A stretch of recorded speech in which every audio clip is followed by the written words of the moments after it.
Lorsque l'on souffre d'un cancer, la vie peut changer, bien sûr, au niveau familial, au niveau professionnel, mais d'autres aspects très intimes peuvent également être bouleversés. C'est le cas de la sexualité, Régis. Entre les effets secondaires des traitements, la fatigue, la douleur, mais aussi une perte d'estime de soi et un rapport à son corps modifié. Pas facile, évidemment, de garder une vie sexuelle épanouie.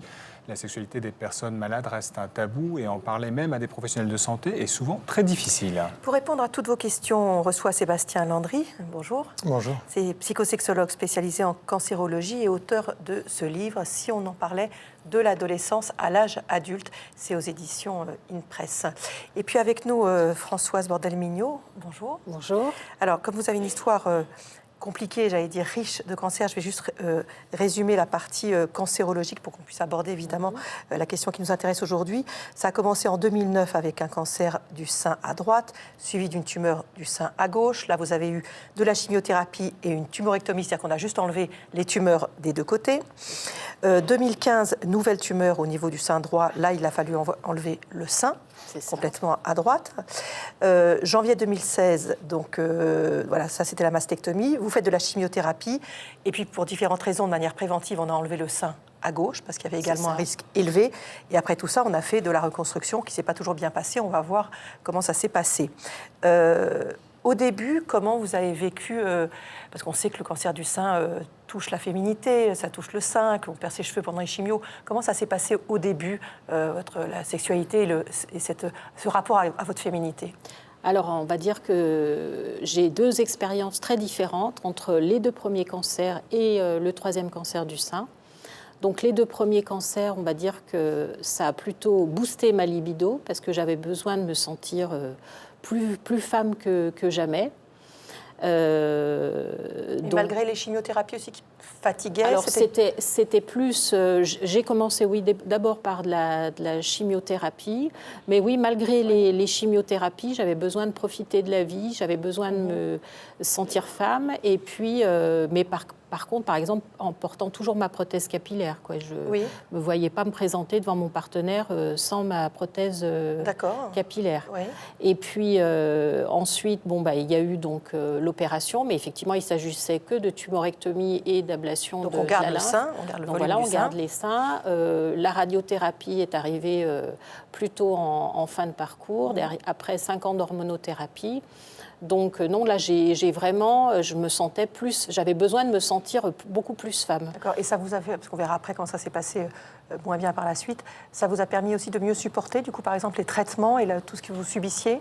Disons qu'il y avait d'autres cancers du sein dans ma famille paternelle, donc cela faisait 20 ans que je me disais qu'un jour, ça pourrait peut-être me tomber dessus. Donc ça n'a été qu'une demi-surprise, en fait, quand on me l'a annoncé.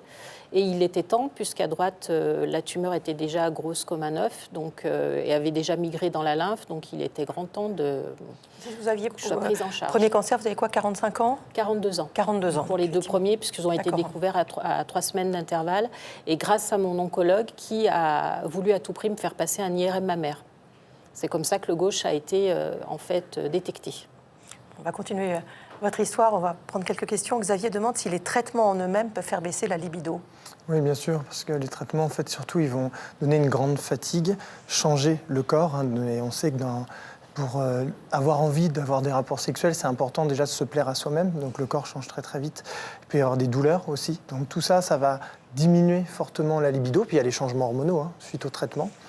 Donc c'est vrai que l'envie d'aller vers la sexualité peut être fortement diminuée. C'est fréquent, là, dans l'exemple de Framboise, où vous disiez qu'effectivement, vous aviez une libido qui était boostée. Ça arrive, c'est fréquent ? Ça arrive. Après, la majorité, quand même, il y a une diminution de la libido. Il y a beaucoup de consultations pour ça. Les patients ont moins envie d'avoir des rapports sexuels. Mais ça arrive, des fois, que vraiment on ait envie d'aller... C'est un élan de vie aussi, la sexualité. Donc, du coup, on voit des personnes qui sont un petit peu boostées pendant les traitements. Laura nous dit, quand les traitements sont terminés, rien n'est comme avant. notamment la sexualité, personne ne nous y prépare. Hein. Oui, c'est vrai. Le gros problème, moi, je trouve, en cancérologie, c'est qu'on entoure bien les patients sur beaucoup de domaines, on leur explique beaucoup de choses, mais alors sur la sexualité, on ne dit rien du tout. Et ce manque... Mais parce que les médecins ne sont pas formés à ça. Oui, c'est vrai, hein, exactement. D'abord, c'est un sujet tabou chez les médecins Voilà. comme chez les patients, et puis ils ne sont pas formés pour ça. Oui, tout le professionnel de santé n'ont pas. Hein, si on ne fait pas une spécialité de sexologie, on n'a pas les connaissances. Mais c'est vrai que ce manque d'information donne des questionnements très importants chez les patients, et les questions sont source d'angoisse.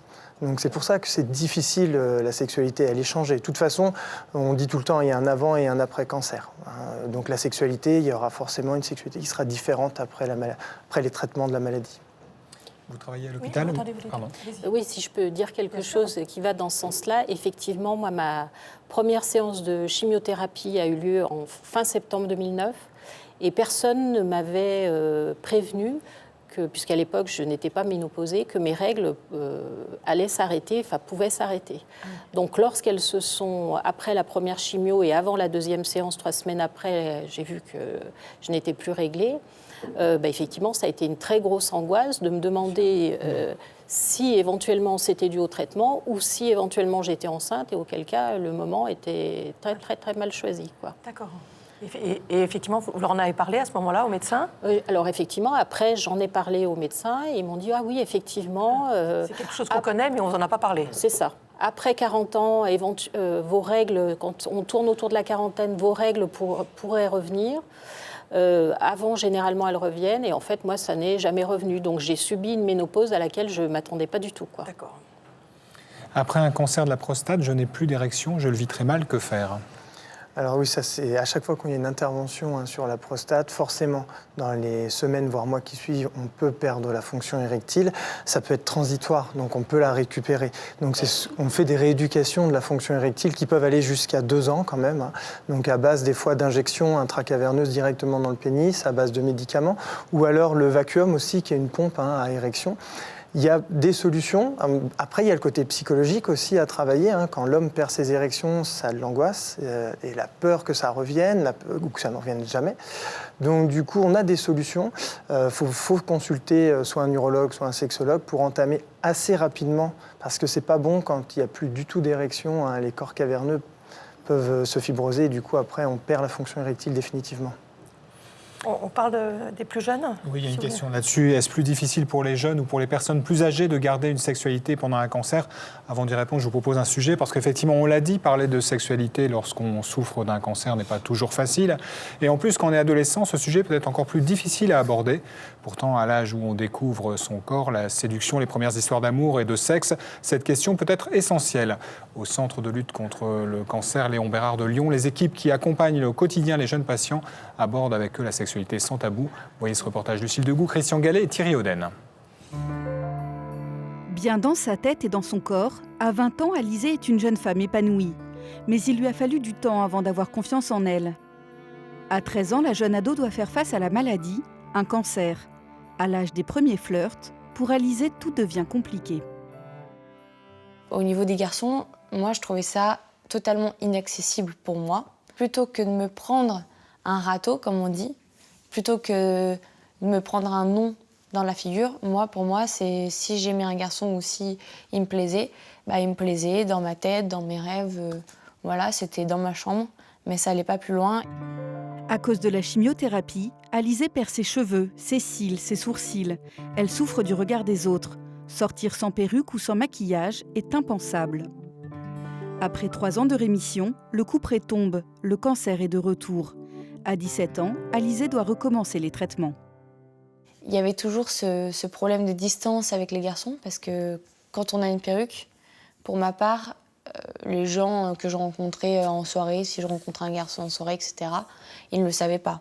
Et je ne le montrais pas. Donc, il ne fallait pas qu'il y ait un geste brusque où, hop, il va me toucher, ou alors il va, imaginons, vouloir me passer la main dans les cheveux, hop, la perruque, elle tombe.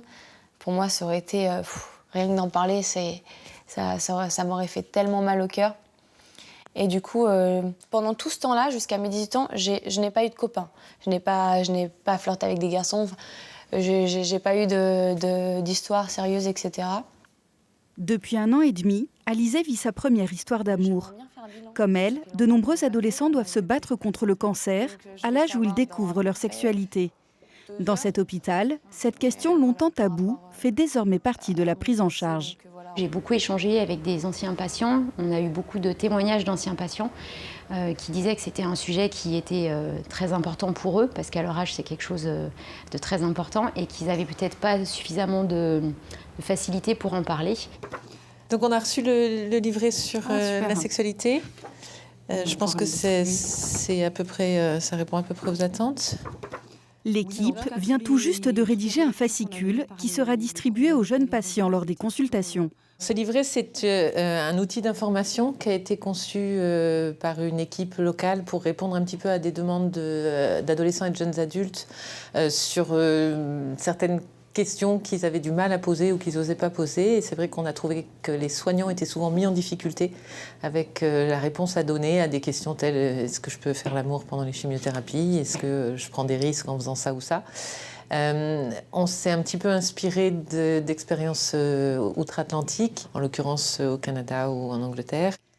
C'est aussi au cours des consultations avec un oncosexologue ou un gynécologue que ce sujet peut être approfondi. La consultation de gynécologie, c'est souvent une bonne occasion pour aborder ces questions, en passant par le biais de la contraception dans un premier temps, et puis après en évoquant aussi les conséquences parfois que peuvent avoir les traitements localement, donc en termes de sécheresse vaginale par exemple, ou de douleur, donc pendant les traitements ou après les traitements. Au niveau de la contraception, donc en effet on pourra voir pour changer. Après, votre maladie ne contre-indique pas les contraceptions hormonales.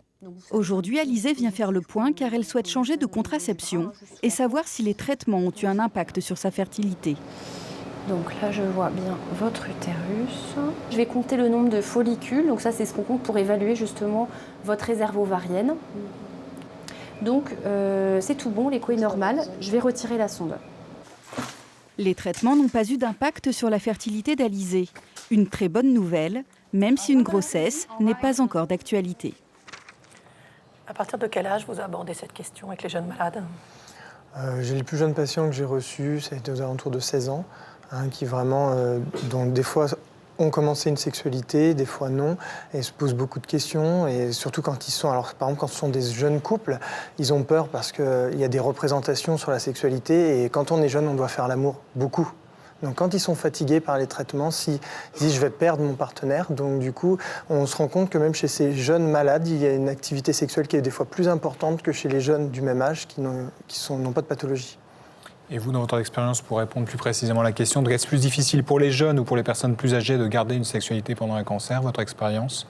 Ça dépend de la communication. Alors, des fois, on dit les jeunes parlent plus. C'est pas tout à fait vrai. La sexualité, c'est tabou. La communication dans le couple. Dans le couple.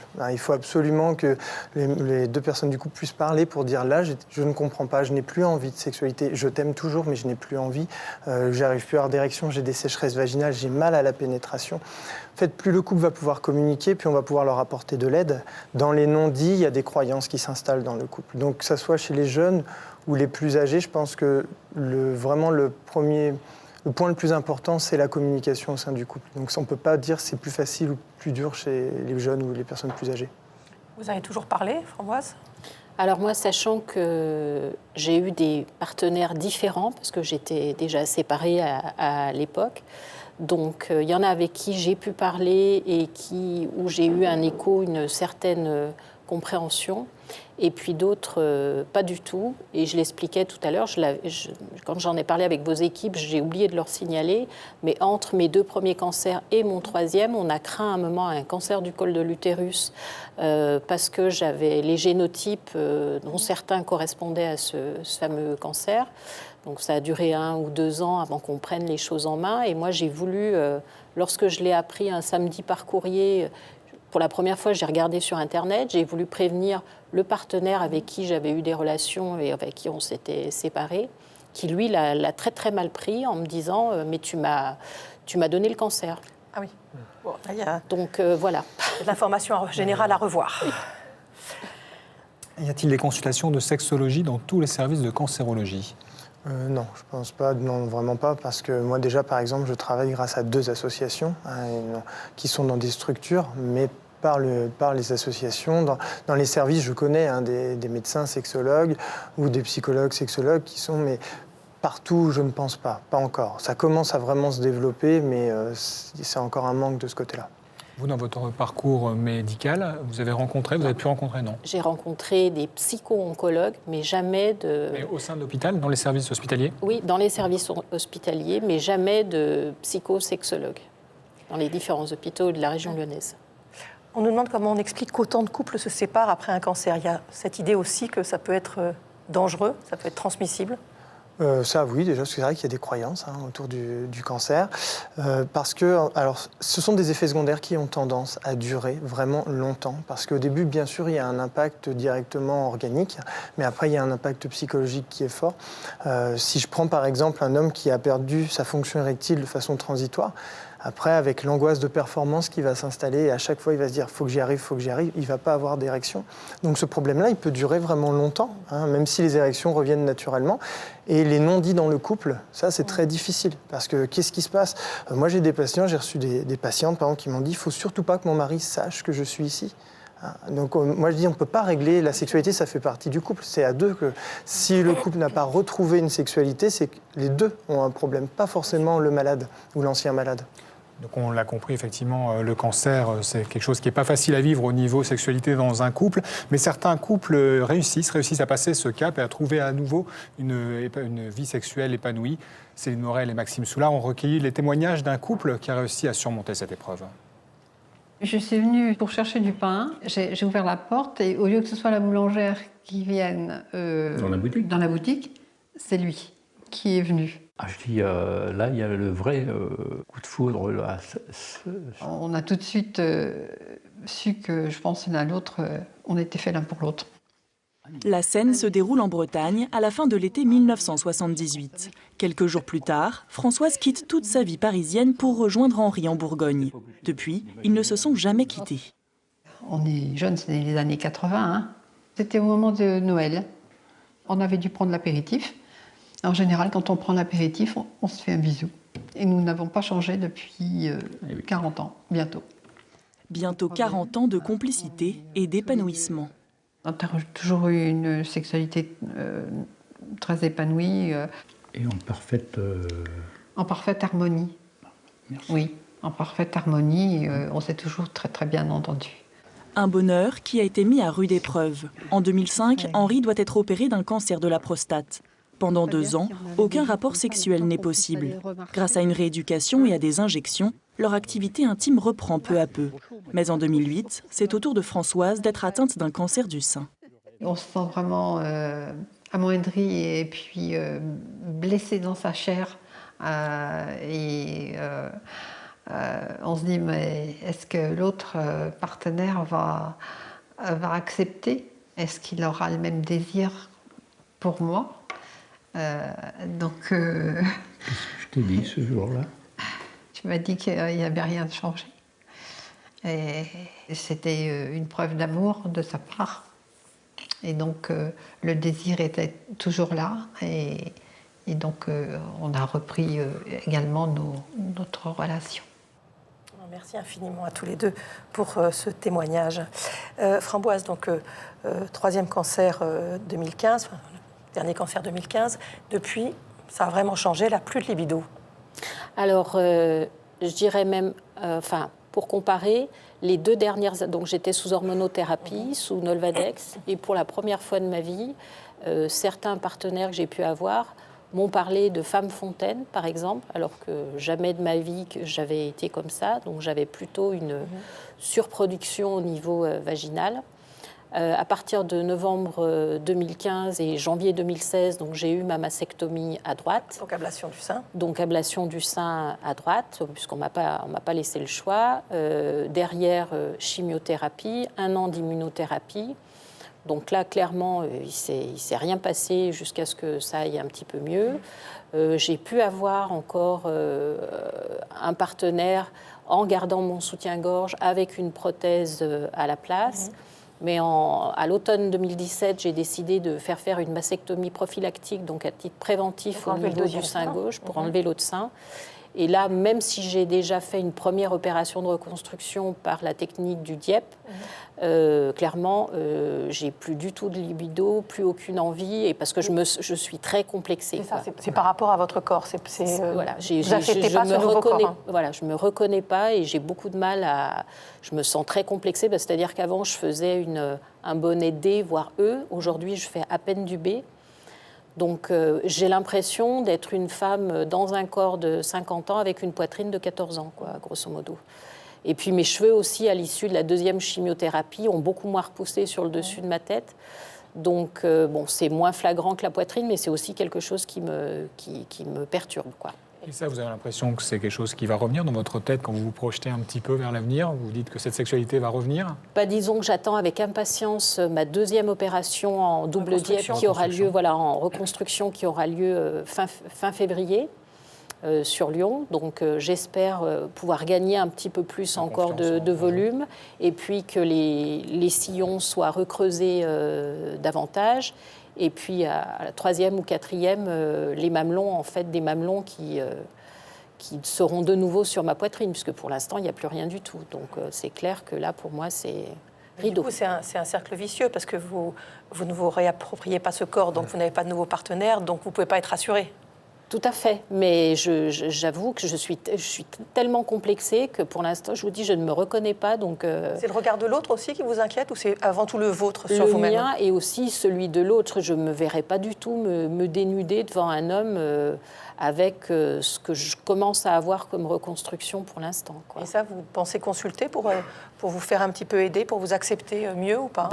Pour l'instant, j'espère beaucoup de ma seconde opération fin février de reconstruction. Et puis ensuite, on verra à partir de là. J'espère avoir terminé toutes mes opérations de reconstruction d'ici à fin d'année 2019. Donc je me laisse l'année 2019 et puis ensuite on verra. Combien de temps en moyenne faut-il pour retrouver sa libido d'avant?